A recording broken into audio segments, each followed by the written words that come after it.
Hi குட்டீஸ், last video நம்ம என்ன பார்த்தோம்? ஹெம்மிங் பார்த்தோம்ல, அது கண்டினியூ தான் இப்போ பார்க்க போகிறோம். ஹெம்மிங் பண்ணோம் இல்லையா, அந்த ஹெம்மிங் கிளாத்தை எடுத்து வச்சுட்டு ஒரு ஸ்கேலு ஒரு பென்சில் எடுத்துக்கோங்க. அதில் இப்படி ஒரு லைன் திரும்பவும் வச்சுட்டு, ஏன்னா இது நீட்டு ஃபுல்லாக நீங்கள் ஸ்டிச்சிங் போட போகிறீங்க, அதனால் வந்துட்டு அந்த லைன் தெரிஞ்சால் தான் உங்களுக்கு லைன் மாறாமல் அழகாக போட முடியும். இப்போ என்ன பண்ணுங்கள், உங்களுக்கு வாங்கின எம்ப்ராய்டரி நூலில் எந்த நூல் பிடிச்சிருக்கோ அந்த நூலை நீங்கள் செலக்ட் பண்ணி ஒன்று எடுத்துக்கோங்க. இது மாதிரி ஓப்பன் பண்ணிக்கோங்க. ஒரு கட் பண்ணிக்கோங்க. சரியா? இப்போ பாருங்கள், அந்த நூலை என்ன பண்ணணும், பிரித்தா ஒரு 6 நூலாக வரும். 6 நூலாக நம்மளுக்கு பிரியும். அப்போ நம்ம என்ன பண்ணணும், அதுலேருந்து ஒரு 2 நூல் மட்டும் நம்ம பிரித்து தனியாக எடுத்துக்கணும். தெரியுதுங்களா? இது மாதிரி ஒரு 2 நூல் வர்ற மாதிரி மட்டும் நம்ம தனியாக பிரித்து எடுத்துக்கணும்.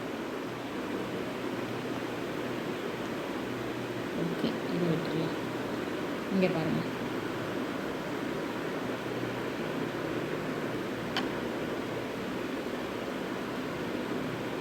இது மாதிரி எடுத்துகிட்டு மீதி பேலன்ஸ் நூல் அடுத்த தடவை தைக்கிறதுக்கு யூஸ் பண்ணிக்கலாம். அதை அப்படியே எடுத்து இதை மாதிரி நூலை நம்ம பிரித்து எடுத்துக்கிட்டோம். இப்போ என்ன பண்ணோம், ஊசியை நூலை கோத்துக்கலாம். இது மாதிரி ஊசி கோத்துக்கிட்டிங்கன்னா இந்த ஒரு பக்கம் என்ன பண்ணணும், நம்ம ரெண்டுத்தையும் சேர்த்து ஜாயின் பண்ணக்கூடாது. ஒரு பக்கம் ஓப்பன்லேயே இதை மாதிரி விட்டுடுங்க. இன்னொரு கார்னர் இருக்குல்ல, அந்த இடத்துல தான் நம்ம நாட் போடணும். சரிங்களா? நம்ம தைக்க இந்த நூலை கொஞ்சம் கொஞ்சமாக இப்படி இழுத்துக்கிட்டே வரணும். ஓகேவா? இப்போ பாருங்கள், இது ரொம்ப தூரம் இழுத்துக்க தேவையில்லை. இப்போ நாட் போட்டுக்கலாம்.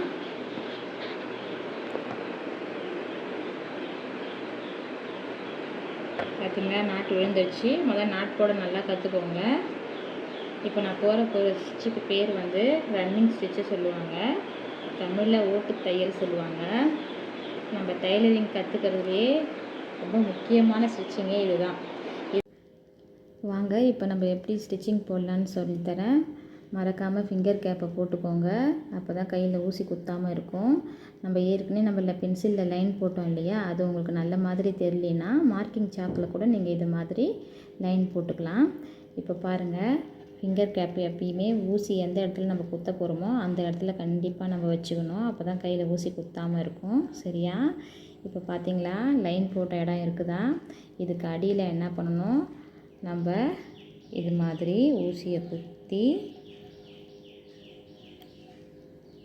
இப்படி இழுக்கணும்.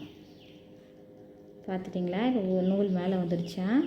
இப்போது என்ன பண்ண போகிறோம், கொஞ்சம் கேப்பு விட்டு ஊசியால் குத்தி திரும்ப கொஞ்சம் கேப்பு விட்டு மேல் பக்கம் இது மாதிரி பார்த்திங்களா, இது மாதிரி குத்தி நம்ம என்ன பண்ணணும், இப்படி இழுக்கணும். மறுபடியும் என்ன பண்ண போகிறோம் பாருங்கள், மறுபடியும் கொஞ்சம் கேப் விட்டுட்டு குத்தி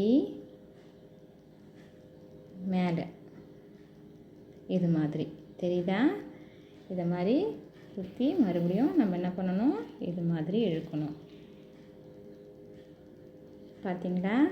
மறுபடியும் என்ன பண்ணணும், கொஞ்சம் கேப்பு விட்டுட்டு மறுபடியும் ஊசியில் குத்திட்டு கொஞ்சம் மேலே கேப்பு விட்டு இது மாதிரி பார்த்திங்களா, இதை மாதிரி குத்தி இது மாதிரி இழுக்கணும். மறுபடியும் என்ன பண்ணுங்கள், கொஞ்சம் கேப்பு விட்டுட்டு ஊசியில் குத்தி மேலே இது மாதிரி கொஞ்சம் கேப்பில் எடுக்கணும்.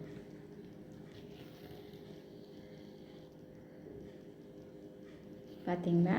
இது மாதிரி தான்.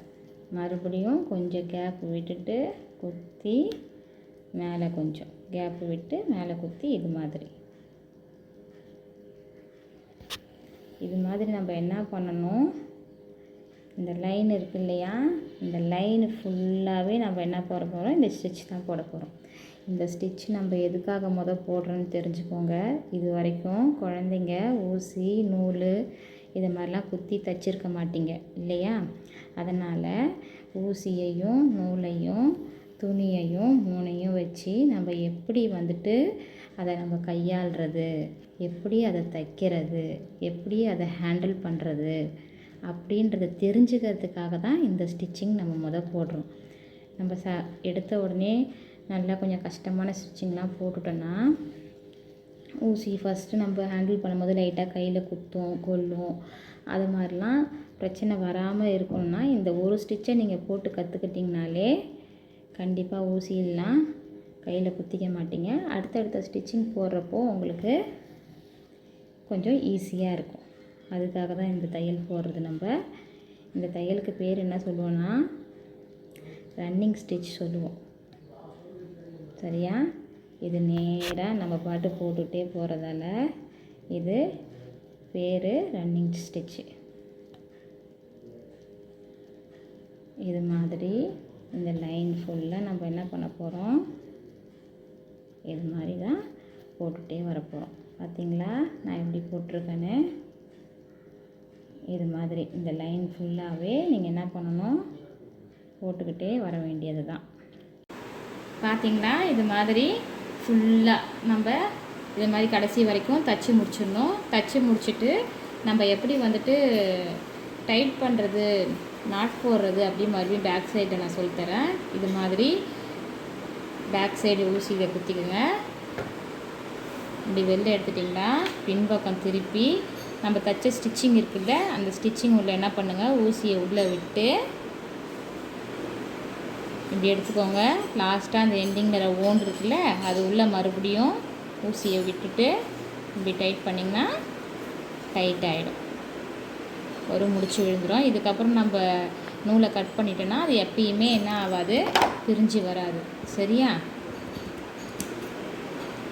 இன்றைக்கான கிளாஸ் முடிஞ்சிடுச்சு. இந்த ஸ்டிச்சிங்கை போட்டு ட்ரை பண்ணி ஃபினிஷ் பண்ணி வைங்க. நெக்ஸ்ட் டே நம்ம வேறு என்ன ஸ்டிச் போடணுன்றதை சொல்லித்தரேன். இந்த வீடியோ பிடிச்சிருந்தா லைக் பண்ணுங்கள், ஷேர் பண்ணுங்கள், சப்ஸ்கிரைப் பண்ணுங்கள். மறக்காமல் பெல் ஐக்கான் கிளிக் பண்ணிவிடுங்க. தேங்க்ஸ் ஃபார் வாட்சிங்.